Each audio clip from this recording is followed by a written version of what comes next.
warahmatullahi wabarakatuh. Ya Rabbi bil Mustafa balligh maqasidana waghfir lana ma madha ya wasi'al karami Muhammadun sayyidun كونين والثقلين والفريقين من عرب ومن عجم يا رب بالمصطفى بلغ مقاصدنا واغفر لنا ما مضى يا واسع الكرم هو الحبيب الذي ترجى شفاعته لكل هول من الأهوال مقتحم يا ربي بالمصطفى بلغ مقاصدنا واغفر لنا ما مضى يا واسع الكرم. الفاتحة بالقبول والتمام كل سنة حضرة المصطفى سيدنا محمد صلى الله عليه وسلم. الفاتحة. أعوذ بالله من الشيطان الرجيم. بسم الله الرحمن الرحيم. الحمد لله رب العالمين الرحمن الرحيم مالك يوم الدين إياك نعبد وإياك نستعين اهدنا الصراط المستقيم صراط الذين أنعمت عليهم غير المغضوب عليهم ولا الضالين آمين. الفاتحة لأساتذتنا وأساتذة أساتذتنا Kiai Haji Ali bin Haji Kiai Haji Muhammad bin Haji Anwar Kiai Haji Mukhtar Tabli Kiai Haji Amin Kiai Haji Jarkun Kiai Syamsul bin Haji Amin Kiai Haji wa Kiai Haji Nisbashir bin Kiai Haji Al-Habib Mundir bin Al-Musawana fa'ala fil widarani. Al-Fatihah. A'udzu billahi minasyaitonir rajim. Bismillahirrahmanirrahim. Alhamdulillahirabbil alamin arrahmanir rahim maliki yaumiddin iyyaka na'budu wa iyyaka nasta'in ihdinas siratal mustaqim siratal ladzina an'amta 'alaihim ghairil maghdubi 'alaihim waladdallin amin. Al-Fatihah. Khususan li muslim hadzal kitab Syahna wal Bantani wa Nafil faddarin. Al-Fatihah. A'udzu billahi minasyaitonir rajim. Bismillahirrahmanirrahim. Alhamdulillahi rabbil alamin arrahmanir rahim maliki yaumiddin iyyaka na'budu wa iyyaka nasta'in ihdinas siratal mustaqim siratal ladzina an'amta 'alaihim ghairil maghdubi 'alaihim waladdallin amin. Alhamdulillah. Alhamdulillahilladzi ja'ala al-'ilma arfa'a as-sifatil kamaliyah.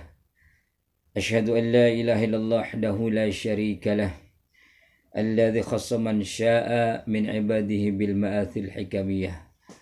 Wa asyhadu anna Muhammadan 'abduhu wa rasuluhu alladzi khassahu Allah ta'ala bi jami'i kamalatil 'ubudiyyah. Wa sallallahu 'ala sayyidina Muhammadin alladzi mala Allahu qalbahu sallallahu alaihi wasallam bin jalalil a'la jalla wa ala ma ba'd. Fa ya ibadallah usikum wa nafsi bi taqwallah faqad fazal muttaqun. Jamaah yang dimuliakan Allah Subhanahu wa taala, kita melanjutkan pembacaan kitab Nasaihul Ibad yang mana sekarang kita memasuki pada makalah yang keberapa ini, melanjutkan dari yang kemarin. Makalah yang kelima yang baru beberapa potongan makalah atau ya baru beberapa potongan makalah yang kemarin sudah kita bacakan. Namun saya lengkapi dengan pembacaan daripada makalah yang kelima ini sebagai pengingat makalah yang kemarin kita bacakan. Sebelumnya saya review kembali ya.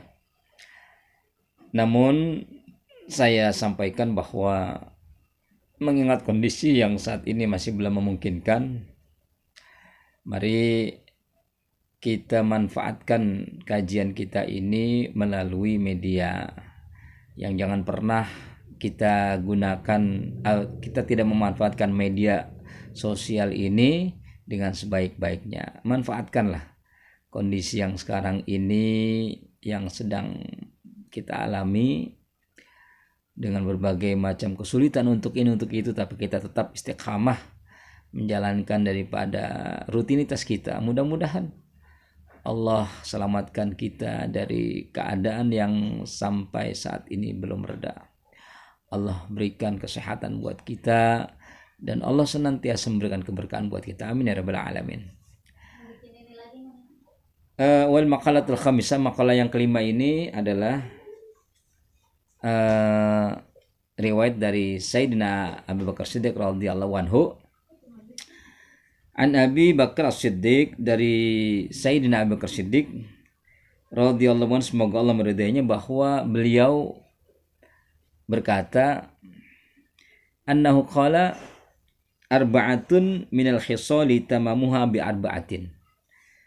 Ada 4 perkara yang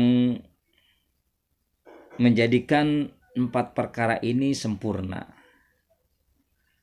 Jadi kesempurnaan dalam perkara ini bisa dilakukan dengan penyempurna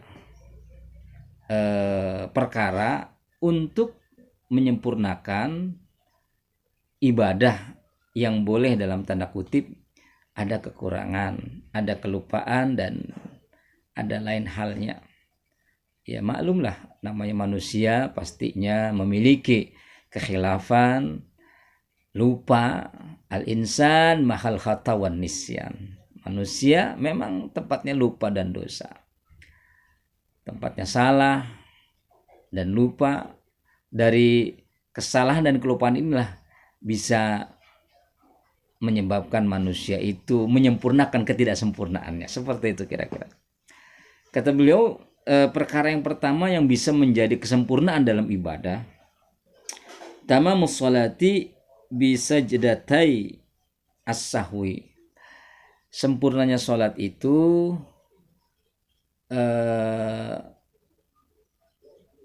dijalankan atau dibuat dengan 2 sujud sahwi, 2 kali sujud sahwi. Ini biasanya seandainya kita melakukan atau lupa dalam melaksanakan bagian daripada rukun sholat atau sunnah-sunnah hayat dalam sholat, maka ini disempurnakan dengan sujud sahwi. Sekalipun seandainya kita lupa dengan sujud sahwi juga sebenarnya tidak apa-apa, sholatnya tetap sah, kecuali ketika dia ingat misalnya menjalankan rukun kauli ataupun rukun fi'li dalam sholat. Rukun kauli ketika kita membaca Fatihah ada yang lupa, kemudian rukun fi'li ada yang lupa. Rukun fi'li misalnya melakukan gerakan sujud atau gerakan ruku ada yang lupa, kemudian diingatkan oleh makmum, maka diakhiri pada sujud terakhirnya sebelum salam, ditambah dengan 2 kali sujud yang disebut dengan sujud sahwi. Subhana man la yanamu wa la yasu, itu yang kita bisa baca. Ini kata Sayyidina Abu Bakar Siddiq, kesempurnaan ibadah sholat ini ditandai dengan 2 sujud sahwi apabila kita melakukan hal-hal yang lupa dalam melaksanakan ibadah sholat, ya, baik yang sifatnya rukun ataupun sunnah, rukun kauli ataupun fi'li, maka disempurnakan dengan 2 sujud sahwi. Rukun sunnah-sunnah sholat seperti sunnah hayat yang ditinggalkan, misalnya tidak membaca tidak lupa tahiyat awal, ya ini bisa diganti dengan sujud sahwi, maka tetaplah sempurna sholatnya seperti sempurnanya kita tidak lupa dalam melaksanakan sholat. Kemudian kata Sayyidina Abu Bakar Siddiq, yang kedua, tadi yang pertama wa tamamus shaumi, dan sempurnanya puasa itu, maksudnya adalah saumu Ramadan, puasa Ramadan, bi shadaqatil fitri, dengan sedekah fitrih atau sedekah fitrah, atau yang lebih kita kenal dengan zakat fitrah. Pernah kita mendengar sabda baginda Rasul, beliau bersabda, zakatul fitri tuhratan lis-shaim wa tu'matan lil masakin. Zakat fitrah itu adalah tuhratan lis-shaim, ya, pembersih bagi orang-orang yang puasa, wa tu'matan lil masakin, dan menjadi makanan untuk orang-orang yang fakir miskin. Jadi orang yang berpuasa Ramadan akan sempurna puasa Ramadannya itu bila disempurnakan dengan zakat fitrah. Biasanya kita dalam puasa Ramadan maksudnya banyak kekhilafan. Bukan kekhilafan kita lakukan dengan kerukunannya, misalnya dia berbuka dengan sengaja maka akan batal tentunya.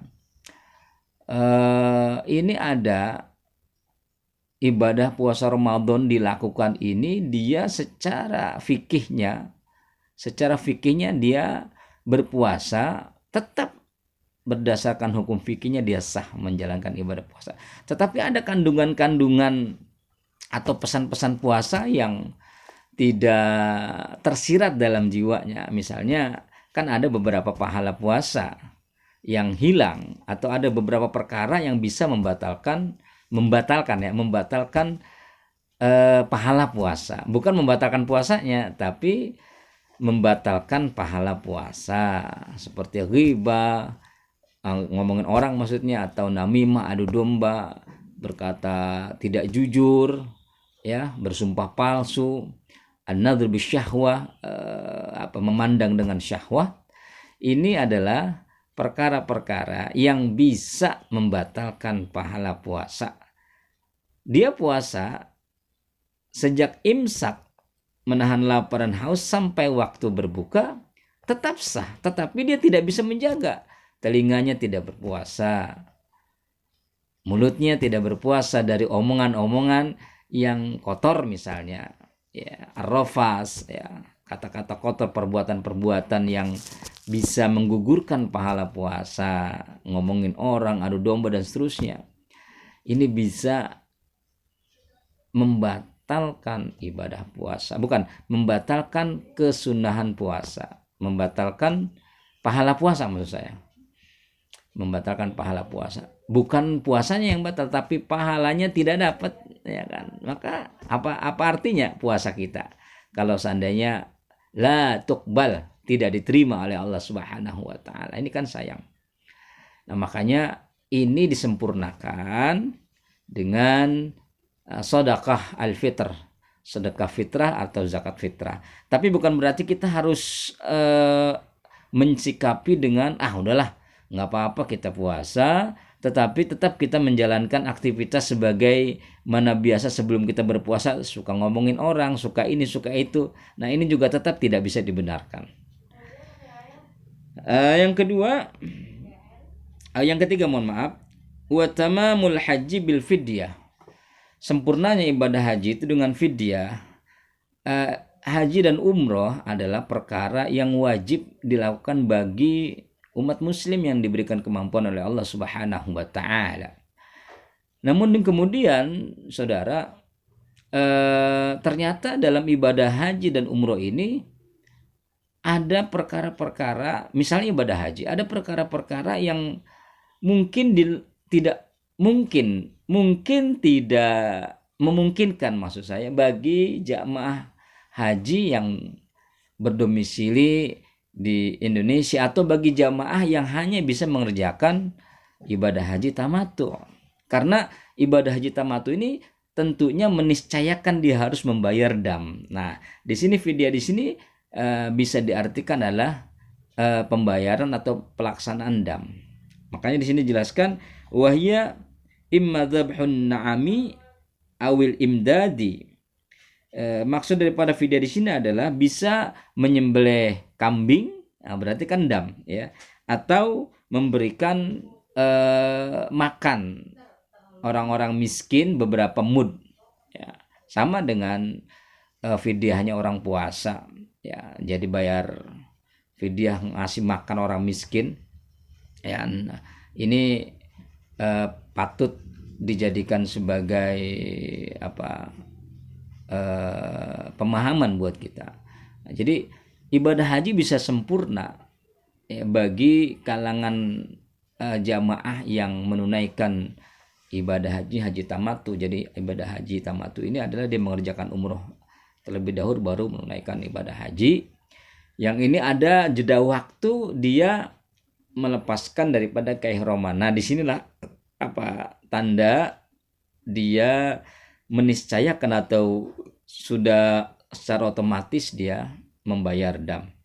Nah, inilah kata Sayyidina Abu Bakar Siddiq, tamamul hajj bil fidyah, sempurnanya ibadah haji ini dengan fidyah. Kemudian yang keempatnya adalah wa tamamul imani bil jihad, dan sempurnanya iman itu adalah dengan jihad. Mal murad hada, apa maksudnya keterangan ini adalah ai biddu'ai ila dini, yakni mengajak kepada seruan kepada agama, mengajak berdakwah kepada teman-teman, kepada kalangan masyarakat yang belum hatinya tergerak kepada ajaran Islam, ini diajak. Tetapi ajakannya juga dengan cara-cara yang betul-betul sesuai dengan aturan, sesuai dengan tuntunan daripada Al-Quran dan As-Sunnah. Bagaimana cara mengajaknya? Ud'u ila sabili rabbika bil hikmah wal mau'izatil hasanah, dengan cara yang hikmah, dengan penuh kesantunan, dengan penuh keramahan, dengan penuh keteduhan. Mengajak kepada ajaran agama bukan dengan cara kekerasan, bukan dengan cara paksaan. Kenapa? La ikraha fiddin. Tidak ada di dalam mengajak kita untuk beragama, mengajak kepada saudara-saudara kita untuk ngaji, al-ikrah dengan cara paksaan. Karena dalam agama tidak ada paksaan. Ya. Jadi ini sempurnanya iman adalah dengan jihad. Nah, jihadnya kita sekarang ini adalah bagaimana caranya kita memerangi hawa nafsu kita, mengendalikan diri kita untuk senantiasa menebarkan keteduhan dan mengajak kepada saudara-saudara kita yang belum ngaji, ayo ngaji. Di majelis manapun kita bertugas, kita ajak ya dengan cara hikmah itu tadi, dengan cara santun, dengan cara memberikan nasihat yang baik ya. Apabila dia tidak mau, ya sudah ya, kita bisa punya kepentingan lagi dengan cara lain. Dengan cara apa? Dengan cara doa. Ya Allah, berikanlah hidayah, berikanlah kekuatan kepada hatinya untuk bisa menuju jalan-Mu ya Rabb. Jadi ketika kita misalnya melihat kemungkaran, kita harus berdakwah. Iya, harus kita ajak mereka. Dengan cara apa? Dengan cara yang santun, dengan cara yang bijak. Ya. Tapi yang lebih yang lebih ideal ketika kita melihat seperti itu, maka jangan pernah kita memiliki perasaan bahwa apa yang dia lakukan, apa yang ia lakukan itu adalah perbuatan yang seolah-olah menyempurnakan diri kita. Seolah-olah kita adalah orang yang merasa sempurna. Ya, bahkan merendahkan mereka. Jangan, ya. Ketika kita melihat saudara kita, siapapun lah ketika melakukan kemungkaran, jangan pernah kita berburuk sangka kepadanya. Jadi ajaklah dia dengan penuh kesantunan. Setidak-tidaknya ketika dia melaksanakan kemungkaran, sampaikan salam kepadanya, assalamualaikum. Itu insya Allah itu adalah doa buat dia. Doa buat orang yang barangkali sedang melaksanakan kemungkaran, tidak dengan cara kekerasan. Barangkali ini saja para jamaah sekalian, mudah-mudahan ada manfaatnya. Ada 4 nasihat dari Sayyidina Abu Bakar Siddiq. Kesempurnaan ibadah itu ada 4. Yang pertama, sujud sahwi dalam sholat. Yang kedua, zakat fitrah dalam puasa Ramadan. Yang ketiga adalah Yang ketiga adalah sempurnanya haji dengan fidyah. Dan yang keempat adalah sempurnanya iman itu dengan jihad. Mohon maaf. Wallahul muwaffiq ila aqwamit thoriq. Assalamualaikum warahmatullahi wabarakatuh.